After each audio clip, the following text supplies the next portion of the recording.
От 3 години инженер Валери Матов разработва в София идеята си за магнитен двигател. Така автомобили и мотоциклети ще се движат без гориво, само с енергията от мощни електромагнити.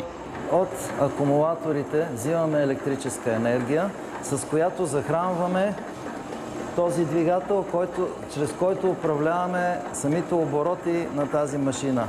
Оттам енергията от този вече задвижен магнитен двигател, тук са тези магнити, които работят, се връща на този вал и въртим генератора, който пък от своя страна зарежда акумулаторите. При това положение се получава затворен кръг, при който ние може да ползваме непрекъснато силата и мощността на тази машина.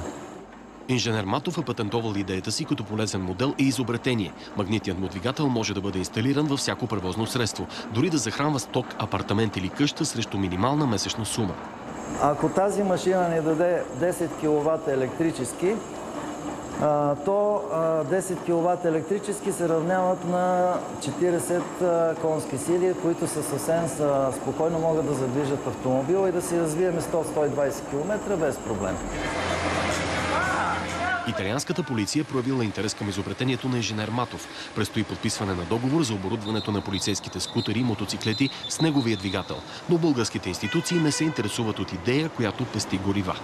Жалкото е, че няма фонд, който да ни подпомага. Не ни подават ръка. Правителството няма министерство, което да отпусне някакви средства. Банките искат ипотека и така нататък. За BTV новините, Борислав Лазаров.